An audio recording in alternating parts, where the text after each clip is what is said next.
Well, some of the new arrivals we've gotten in over the past week, the 1956 Chevrolet Bel Air Convertible, Sierra Gold and Adobe Beige over copper and tan. What a great color. Love that color on it. Yeah, it's not a good, that Sierra Gold by itself, I don't know that it would be as attractive as it is with the Adobe Beige. That really just sets it off and makes it really pretty.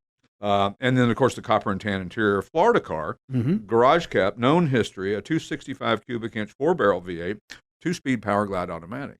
And you say, oh, only a 2-speed power glide. Those are great transmissions. There's nothing wrong with a 2-speed power glide.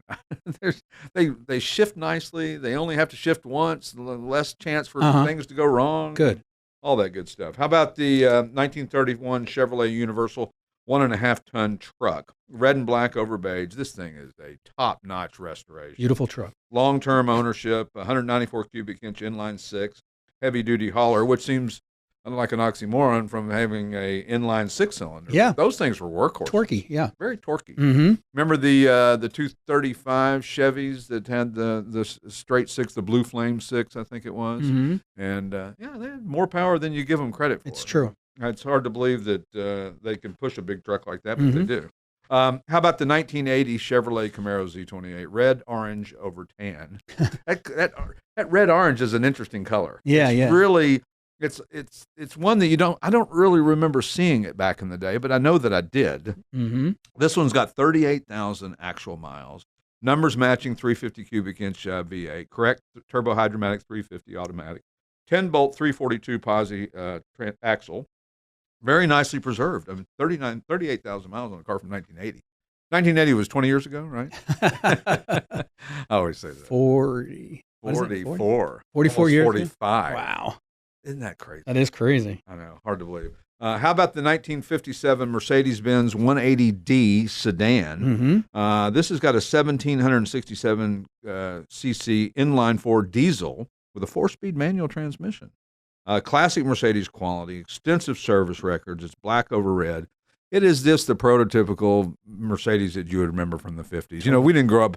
If you saw one in your neighborhood, it was going to be this one or something similar to this. It wasn't going to be my neighborhood, but it wasn't going to be a Gullwing or a 300 SL Roadster or something really sporty cool. No, it was going to be some kind of sedan with the quirky neighbor that lived down the street. We had a quirky neighbor that had a Studebaker with a bullet nose front end, like a 1940 Studebaker, and then another quirky neighbor had a something else like that, and it was just funny that it permeated to Knoxville, Tennessee. Yeah.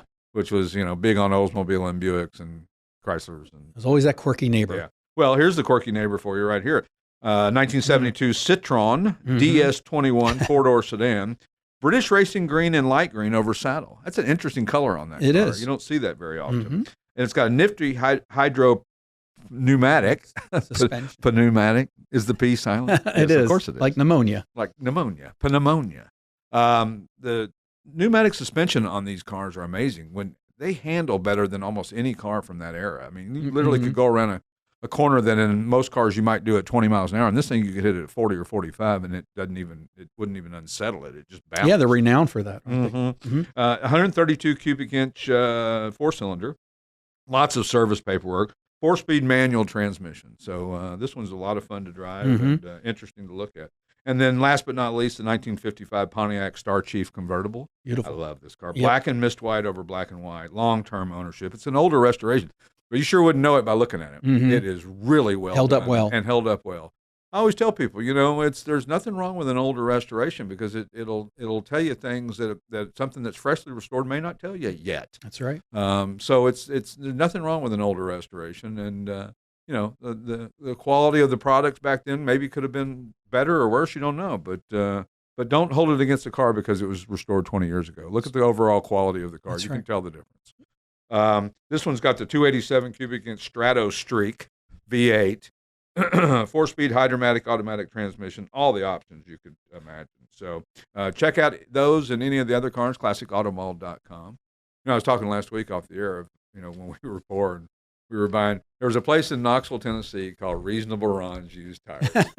In Reasonable Ron's, you could get 4 tires for $20 installed. Are they retreads? Wow. I don't even know. Reasonable red? No, they were retreads. They were tires that people, when people get a new set of tires, You know, a lot of people get new tires before the old tires are completely worn out. Like 50% sometimes. Yeah, sometimes 50 or 40% or whatever. And so Reasonable Run would sell you 4 for $20 mounted. Wow. And you might go, you could go at least all summer and maybe into the fall a little bit with those. And then you'd go back to Ron's, and for $20, you'd get a reasonable price for a set of tires. And, of course, I think probably wouldn't condone that today. They were all mismatched, probably. Not so mismatched that one was a bias, one was a radial, one was a different white letter tires on them. There's a place in Delaware I used to go, and same idea, not that cheap, but right. Yeah, Reasonable Run was cheap. He did not mess around, and there was no negotiating that $20. No, either. That was. Would you take 18? Yeah, no. You don't want to. Reasonable Run's like the soup Nazi. You don't want to piss off Reasonable Run because he's the only place in town where you can buy tires that aren't $80 a piece. And he had a hell of a business. It was just like a. You just pull in there and bing, bang, boom, $20. Bing, bang, boom, $20. And he probably did that, 100 times a day. What's amazing is how many off-brands there are now of tires from other countries. But aren't they all made by the same? I think probably the same. The same factory. That's what we hear is that they're all the Michelins and the Bridgestones. And You've been listening to the Classic Auto Mall Show with your host, Stewart Howden.